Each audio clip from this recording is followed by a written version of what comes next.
Mercredi 11 février 2026, fidèles internautes de Le Rural Bénin TV, bonsoir et bienvenue dans votre journal agricole. À la une ce soir, hier mardi 10 février, le monde a célébré la Journée internationale des légumineuses. Une occasion de rappeler l'importance de ces légumes secs dans notre alimentation, tant pour leurs apports nutritionnels que pour leur rôle dans la sécurité alimentaire et l'agriculture durable. Focus dans cette édition.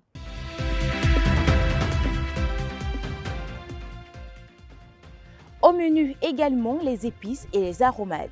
Bien plus que de simples exhausteurs de goût, ils possèdent de nombreuses vertus pour la santé. Quels sont leurs bienfaits et comment les intégrer efficacement dans notre alimentation quotidienne? Éléments des réponses dans ce journal. 2 ans après l'interdiction d'exportation du soja grain, les interrogations persistent. Quel bilan pour la filière? Quel impact sur les producteurs et la transformation locale? Notre dossier du jour fait le point.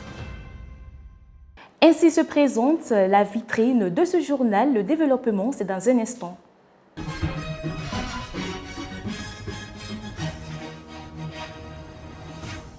À nouveau, bonsoir à tous et merci de nous rejoindre pour ce 19h30 sur Le Rural Bénin TV. Pour le monde rural, la météo n'est pas une information, c'est une nécessité. Découvrons ensemble ce que nous réserve le ciel demain à Cotonou et à Boïcon. Dans la journée du jeudi à Cotonou, le temps restera stable et sec. Le matin, des éclaircies alterneront avec des passages nuageux, parfois denses pour une température de 26 degrés Celsius, ressenti 27 degrés Celsius. Aucun risque de pluie n'est prévu. Le vent soufflera du sud-ouest à 15 km par heure, avec des rafales jusqu'à 25 km par heure. En soirée, le ciel deviendra très nuageux avec 27 degrés Celsius ressenti, 28 degrés Celsius, toujours sans précipitation. Les vents se renforceront légèrement, atteignant 20 km par heure, avec des rafales pouvant aller jusqu'à 30 km par heure. À Boïcon, la journée débutera sous un temps calme. Le matin, des éclaircies sont prévues avec des formations brumeuses. La température sera de 24 degrés Celsius avec un ressenti de 27 degrés Celsius en raison de l'humidité. Aucun risque de pluie n'est prévu. Les vents souffleront du sud-ouest à 15 km par heure avec des rafales pouvant atteindre 25 km par heure. En soirée, le ciel deviendra très nuageux avec une température de 27 degrés Celsius, ressenti 30 degrés Celsius. Des foyers orageux pourraient se former avec des averses faibles de plus en plus rares. Les vents viendront du sud à 15 km par heure avec des rafales autour de 20 km par heure. Le risque de pluie est estimé à 55%. Prenez donc vos dispositions, chers internautes.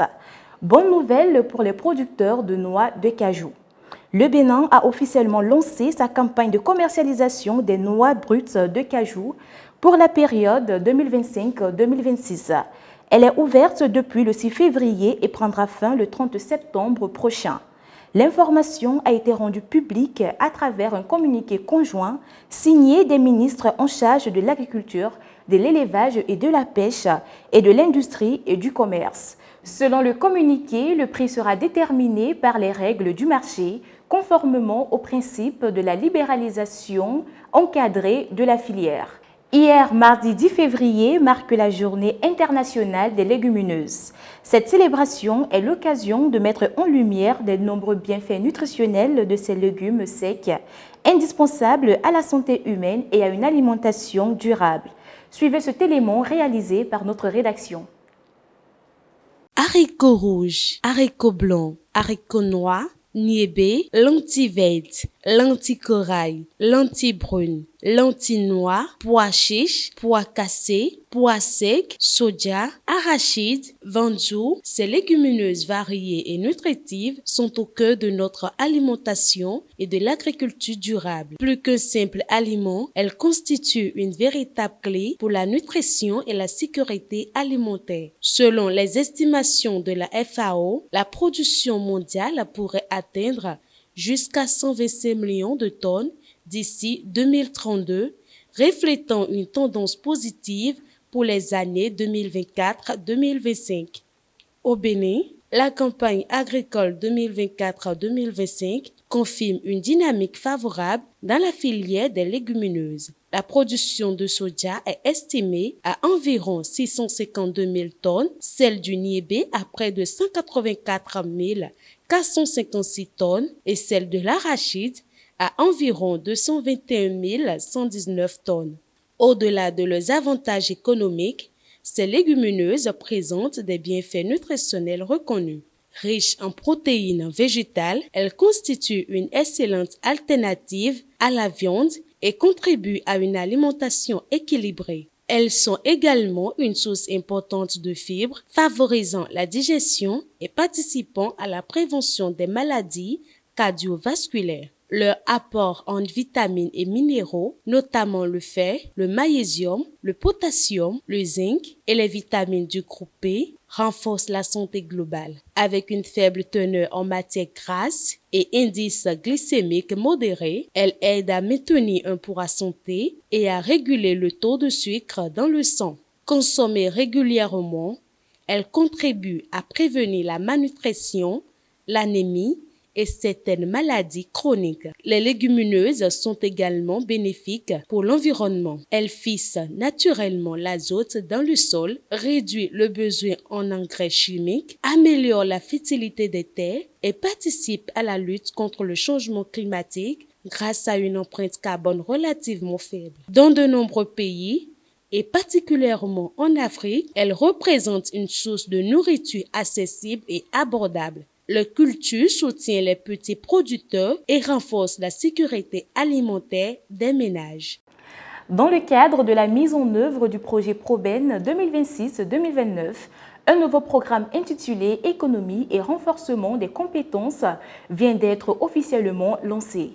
Cette dynamique s'est traduite par la tenue le 3 février 2026 à Dassa du premier atelier préparatoire du programme écologique Pro-Écolo.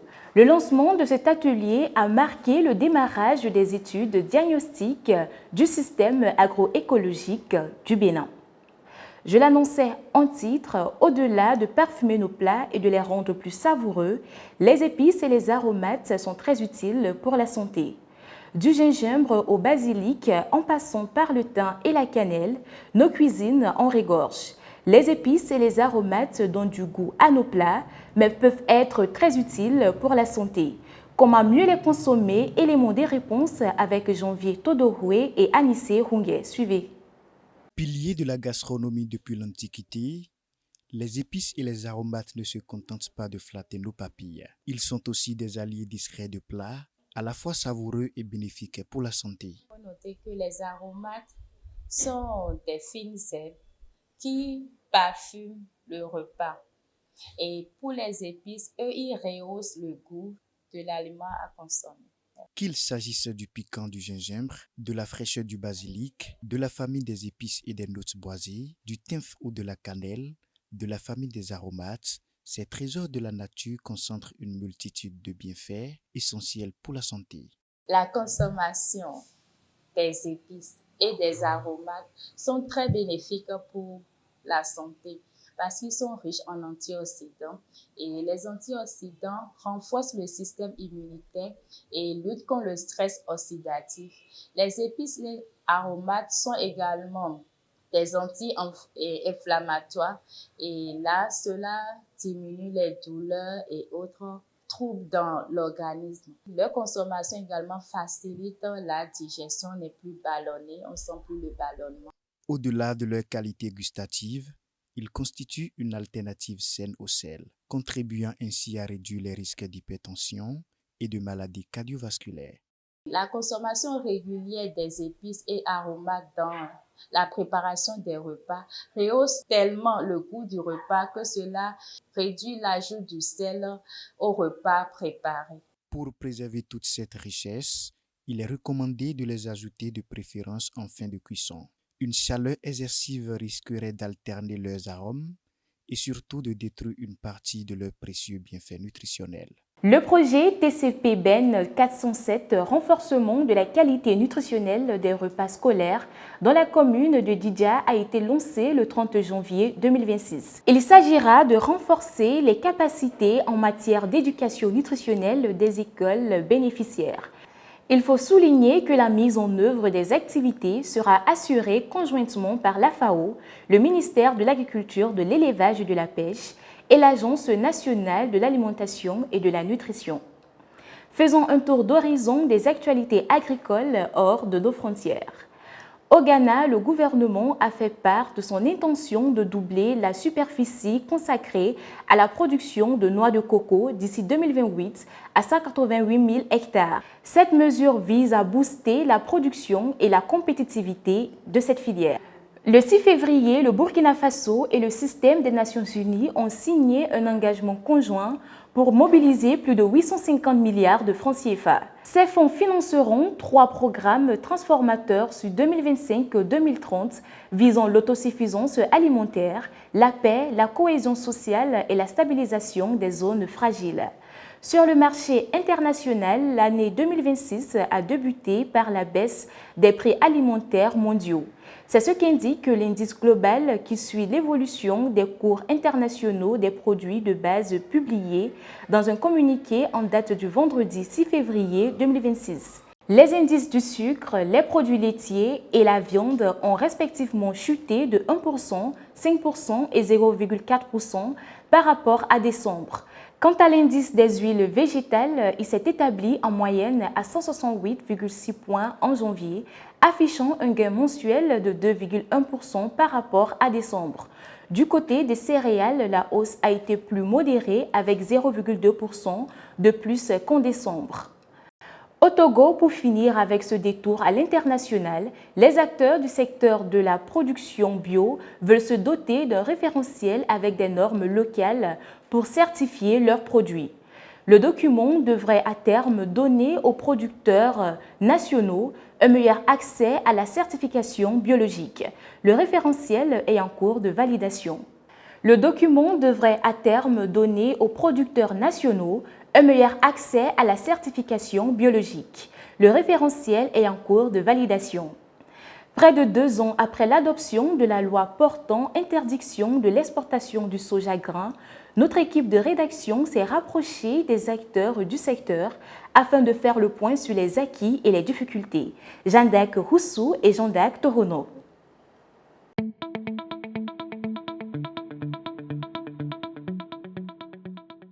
Le soja fait partie des principales légumineuses cultivées au Bénin. Pendant plusieurs années, la commercialisation était relativement libre. En octobre 2022, un décret a été signé avec une entrée en vigueur effective le 1er avril 2024, portant interdiction de l'exportation du soja grain. À compter de cette date, l'exportation brute du soja a été suspendue afin de privilégier l'approvisionnement des usines locales. Cette mesure a permis de mobiliser au profit des industriels la matière première nécessaire pour travailler en plein régime. De cette décision à la date d'aujourd'hui, nous avons 15 usines sur le plan national avec une capacité de consommation allant jusqu'à 500 000 tonnes. Tout au début de la mise en pratique de cette mesure, de nombreux producteurs ont éprouvé des difficultés d'adaptation. Je peux dire que les producteurs vivent très mal cette décision. La majorité d'entre eux se plaignent de ne pas pouvoir vendre leurs produits à un prix convenable, capable de couvrir les charges engagées. Beaucoup ont été contraints de vendre leur soja au prix fixé par l'acheteur ou à travers la coopérative selon les conditions établies. Même lorsque les prix ne répondaient pas à leurs attentes. Au fil des mois, plusieurs actions et appuis ont été mis en œuvre pour soutenir les acteurs de la filière. La majorité des acteurs sont satisfaits de cette décision parce que déjà, il y a des actions qui permettent aux familles d'acteurs d'interagir entre elles pour pouvoir rendre des services de qualité à leurs membres à la base. Ça, c'est l'élément le plus important. L'autre chose, il y a des accords avant la production où les industriels donnent un certain appui aux producteurs pour pouvoir mobiliser les facteurs de production afin de faire face à la production. Près de 2 ans après l'adoption du décret, les premiers constats font état d'avancées jugées salutaires pour la filière.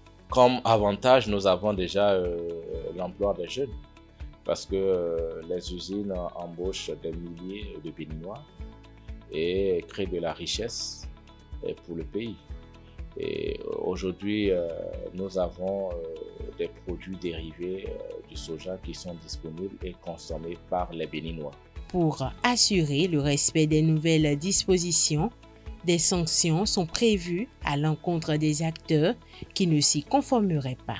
Les autres acteurs qui s'adonnent à cette filière, qui font la sortie frauduleuse, les tests sont clairs. Il n'y a pas d'exportation par voie terrestre.